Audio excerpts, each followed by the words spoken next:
All right, what's up, everybody? So today, something I want to talk about is progressive overload. And so many of us as lifters tend to corner ourselves with one big misconception about progressive overload. I'm going to present my case on the chicken and egg philosophy of progressive overload and then further elaborate on that, on kind of debunking a misconception that got me stuck for a very long time. And I recently had a client go through the same exact mindset, and I was like, you know what? I've been in your exact shoes before.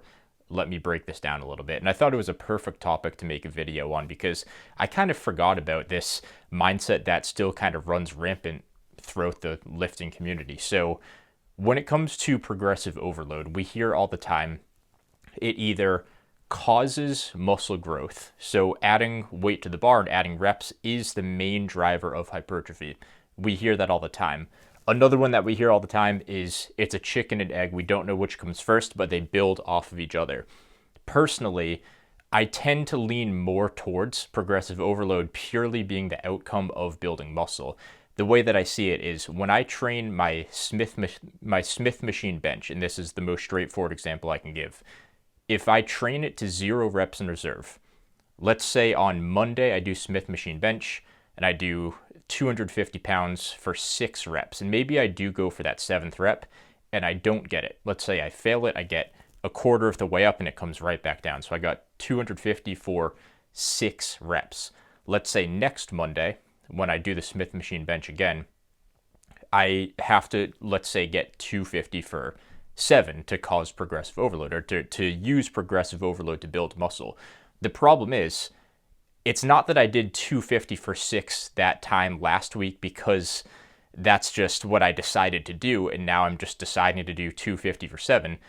I physically could not do 250 for 7 last week, and now all of a sudden, if I do happen to get 250 for 7 this week, it's not because I chose to, it's because muscle was built. So if I do build muscle from that set to failure or to 0 reps in reserve, whatever I decide to do on last week, this week, for some reason, I can do a 7th. So clearly it's not me deciding to do a little bit more and hopefully that boosts me. That's me saying something happened where I magically built muscle, obviously from the stimulus from that last session, that allowed me to do more this time. So basically, that's my reasoning for progressive overload being more of an outcome of building muscle than the main driver of it, or even more than like a chicken and egg scenario where they kind of just feed off of each other. So when it comes to the biggest mistake with progressive overload, a lot of people, and this is myself included, I thought like this for a very long time.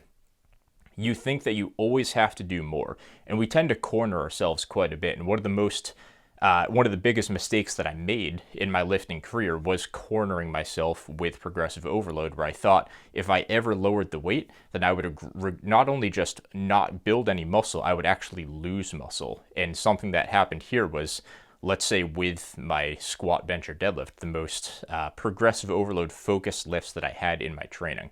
So with these lifts, I would basically just pigeonhole myself into constantly doing more and more and more. And what did I have to do to make that happen?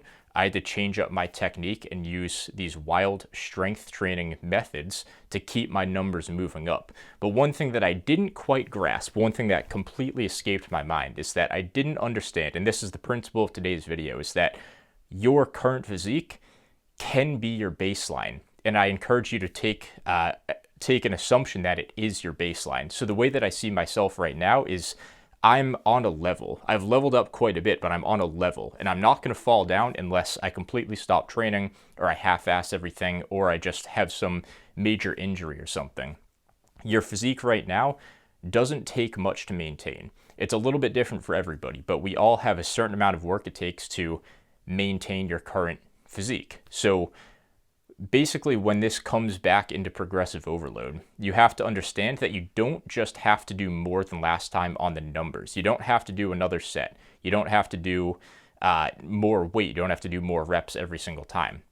Because if you start to outpace your true level of progression, and by that I mean you're losing your technique, you're cutting your range of motion, there's a million ways you can do this, or you're just resting for longer and longer between sets. Now you're in the gym for 2.5 hours like I used to do. What you're doing is you're going above what you can truly handle. And at this point, There's two things you can do. The first one, this is the mistake that I made. I would do whatever I could just to add reps or just to add weight to the bar. And this is a mistake because it was at the expense of other things that actually helped me get more stimulus from each set. Like I would cut my range of motion, I would bounce the bar a ton off my chest, I would switch to low bar squat and then slowly cut my range of motion. It's these little things. I'd rest between reps to make sure I could just add reps for the sake of adding reps.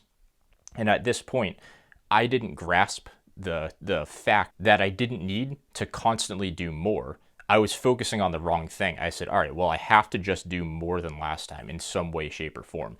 And I do think that it's a great mindset to have, but you can't be so exclusively sold on that mindset when it's at the expense of what actually drives hypertrophy. So bring this back to what I started this video off with, when the stimulus is what causes hypertrophy and progressive overload is the outcome of it. You're forgetting that you have to chase stimulus and you're only focused on chasing more numbers in some way, shape, or form. So to tie this back into the whole baseline thing, your current physique is your baseline philosophy. You have to understand that you are what you are right now and you're not going to lose it. Like I said, unless something drastic changes, like you stop going to the gym or you get injured, you're going to be fine. And all your body needs to keep growing is stimulus. So at that point, do you think it would be better to keep cornering yourself and keep sacrificing your technique in all these crazy ways? Or do you think it would be better to maybe reset things, lower the weight a little bit, maybe cut back on volume a little bit and just kind of rebuild things up the proper way? And it's a question that I didn't answer correctly for a very long time in my training. So one thing that I want you guys to know is that you don't have to just keep doing more on paper.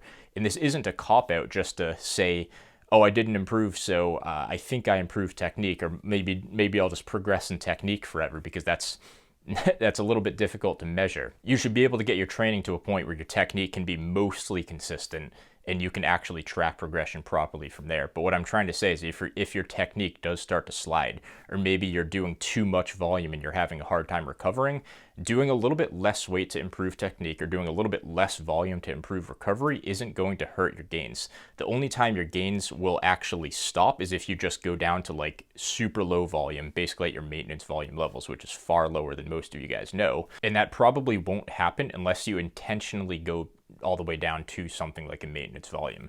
So to give you guys like a hands-on, tangible example of this, I even did this in my current training. I did it today. I made a post on my Instagram. If you're not following me, it's basement.bodybuilding for an occasional low-quality post. Basically, what I did was I changed my stance on my hack squats. I was doing 4 plates for 6 reps, with a nice moderate stance with a decent amount of quads, a decent amount of glutes, but mostly quads because of course it's a hack squat. What I decided to do was narrow my stance and put it a little bit lower on the foot plate. And basically what this lets me do is, one, it takes out a little bit of glutes from the movement because I'm not bending as much at the hips and I'm bending a lot more at the knees. So it's taking a little bit of glutes away and it's adding a decent amount of quads. So what does this do? It lowers my performance a little bit because, of course, my quads aren't nearly as strong as my glutes. If you've seen my physique, I think that's pretty evident, just based on the size of each of those respective muscles. But to get back to the main purpose of this example, what I'm trying to say is my body has no idea what the reps are, what the weight is, what the numbers are. All that your muscles know is how often you train them, how much work you do, and how hard you train them. The weight on the bar is pretty irrelevant. The only time it's relevant is when you're comparing it to what you've done previously with the same technique. So if I was doing 4 plates for 6 reps on hack squat with average technique that wasn't getting me as much stimulus as I could be getting, I ended up going to 4 plates, so I kept the weight the same, and I improved my technique. I got much lower, I got way more knee flexion, but I put myself in a weaker position, so I only got 3 reps. I maybe could have got 4 or 5 if you've seen that clip on my Instagram. I don't think I took that all the way to 0 RAR, but what I'm trying to say is I'm weaker here, but my body doesn't necessarily know that. The reason that my quads would respond to that set is because I took them close to failure or to failure. However you define it, it doesn't really matter as long as you're training hard enough to stimulate growth for yourself. So what I ended up doing the next set was I lowered the weight a little bit. I went down to 3 plates and a 35 on each side instead of 4 plates. So my old self would say, this is regression. I won't continue to see growth until I get back to my old weights and a little bit higher and keep building off of that. But this is backwards thinking. Like I said a minute ago, your muscles only know how often you train them, how much work you do, and how hard you train them. It doesn't know the weight on the bar. And this isn't me trying to say you can just train your muscles hard with the same exact weight, the same reps, the same volume week over week, because at that point, I hate to break it to you, but you're probably not growing. That's in the big picture, you're probably not growing. If progressive overload isn't taking place, you're probably not growing. So adding reps over time is a good thing. But if you have room to improve, if you have notable room to improve in your technique, it's okay to lower the weight and get better technique. At the end of the day, the main driver of hypertrophy is mechanical tension. And the best way to get mechanical tension is by setting yourself up with the best technique possible and training that muscle as close to failure as you need to, or as close to failure as you can. And that's what drives growth. And that's what causes progressive overload. So I hope that example makes sense. This is something that got me stuck for years. I would pigeonhole myself into using a particular weight, and anything lighter or any less volume, I was just scared of. I thought I'd shrink, I thought I'd lose all my gains, or at the very least, just plateau. And this couldn't be further from the truth. The message that I want you guys to take away from this is don't corner yourself, chase stimulus. You're at your current baseline right now, and that's okay. What's the best decision for you to make to continue to grow, assuming where you are right now is your current baseline? Is it to degrade your technique just to add more reps, or is it to improve your technique, improve your proximity to failure, and train that muscle the best way you possibly can so you can continue to grow that muscle and watch the reps just come from the built muscle? That's all I got for today. Enjoy the rest of your day. I will see you guys in the next one.